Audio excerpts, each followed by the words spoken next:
السلام علیکم دوستو، آج کی کہانی کا نام ہے یا اللہ تیرا شکر ہے۔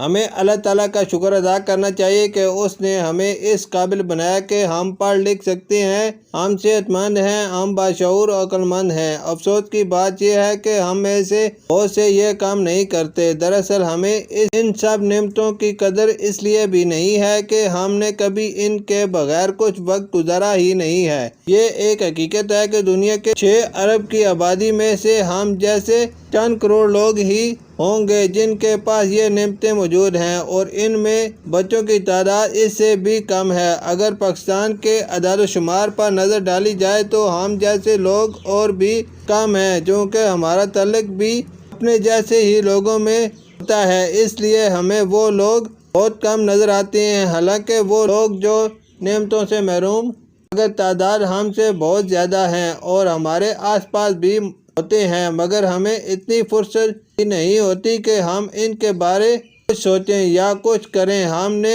سنا ہے کہ اللہ کا شکر ضرور ادا کرنے سے نعمتیں بڑھ جاتی ہیں، لہٰذا مزید نعمتوں کے حصول کے لیے ہمیں اللہ کا شکر ضرور ادا کرنا چاہیے، اور ساتھ ساتھ مزید کے حصول کے لیے جدو بھی جاری رکھنی چاہیے۔ اگر ہم اپنے ارد گرد ہی نظر دوڑائیں تو ہمیں بہت سے ایسے لوگ نظر آ جاتے ہیں جن کے پاس وہ تمام سہولتیں حاصل نہیں ہیں جو ہمارے پاس موجود ہیں۔ ہم پڑھ لکھ سکتے ہیں مگر وہ پڑھ لکھ نہیں سکتے۔ ہم اچھے سکول کالجوں میں تعلیم حاصل کر رہے ہیں، مگر بہت سے بچے صرف اس لیے اس نعمت سے محروم ہیں کہ ان کے پاس وسائل نہیں ہیں۔ ہم اپنے سکول کالجوں اور اکیڈمیز میں ہزاروں روپے فیس ادا کر کے تعلیم حاصل کرتے ہیں، تو کیا ایک غریب بچے جس کے پاس تعلیم حاصل کرنے کے وسائل ہیں ہی نہیں، اسے تعلیم حاصل کرنے کے لیے کچھ وسائل فراہم نہیں کر سکتے؟ ایسے بچوں کو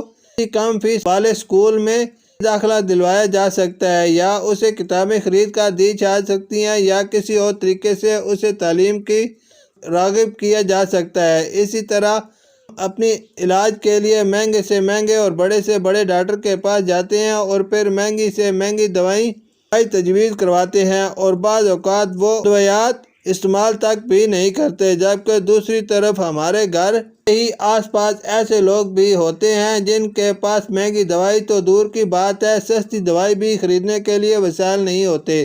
صحت کے حوالے سے بھی ہمیں اللہ کا بے حد شکر گزار ہونا چاہیے تاکہ ہمیں صحت کی مزید نعمتیں ملتی رہیں۔ اس وقت بچوں کے عالمی ادارے یونیسیف کا کہنا ہے کہ دنیا بھر میں 14 کروڑ بچوں کی زندگیوں کو سخت خطرات لاحق ہیں۔ یہ بچے وٹامن اے کی شدید کمی کا شکار ہیں، جس کی وجہ سے انہیں اندھے اور بہرے پن کے ساتھ ساتھ موت کے خطرات بھی لاحق ہیں۔ 14 کروڑ کی تعداد کم نہیں ہے، کئی ملکوں میں آبادی 14 کروڑ سے کم ہے۔ ایسی خوفناک صورتحال اس سے پہلے بھی دیکھنے میں نہیں آئی۔ وٹامن اے کی کمی کتنی ہے اور کس کس کو ہے، اس کا علم تو ہمیں ڈاکٹر کے پاس جا کر ہی ہوگا۔ ہم لوگ اگر ڈاکٹر کے پاس جا سکتے ہیں تو کیا یہ ممکن نہیں کہ ہم اپنے ساتھ کسی ایسے شخص کو بھی لے جائیں، خصوصاً کسی مستحق بچے کو جس کے بارے میں ہمیں علم ہے کہ اس کے وسائل کم ہیں، اور ہم وہاں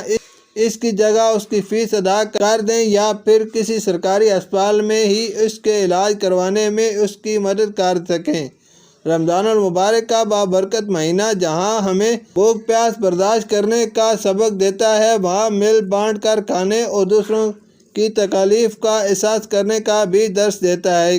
کسی کی تکلیف اگر اس طرح دور کر دی جائے کہ وہ ہمیشہ کے لیے ختم ہو جائے تو بھلا اس سے اچھی بات اور کیا ہو سکتی ہے۔ یہ مبارک مہینہ تو ہے ہی نیکیوں کمانے کا کہ اس میں ایک نیکی کا اجر 70 گنا ہو جاتا ہے، اس لیے دیگر نیکیوں کے ساتھ ساتھ ان نیکیوں پر بھی توجہ دی جائے جن پر عام لوگ تو توجہ نہیں دیتے، اور ان پر خرچ بھی کچھ نہیں آتا۔ اکثر بچوں کا رمضان تو صرف اس فکر میں ہی گزر جاتا ہے کہ وہ عید پر کیا پہنیں گے۔ بہت سے والدین بھی بچوں کی عید کی تیاری کے لیے نماز اور روزے کو قربان کرتے ہوئے بازاروں میں وقت برباد کر دیتے ہیں۔ جو لوگ ایسا کرتے بھی ہیں تو اگر ساتھ ساتھ اللہ کا شکر ادا کرتے ہوئے ان لوگوں کا بھی خیال کر لیں جو یہ سب کچھ نہیں خرید سکتے۔ اگر 10,000 روپے کی خریداری اپنے بچوں کے لیے کی ہے تو 1,000 روپے کی خریداری کسی غریب کے بچے کے لیے بھی کر لیں اور اسے تحفہ دیتے ہوئے تاکید کریں کہ اللہ کا شکر ادا کریں۔ شکریہ۔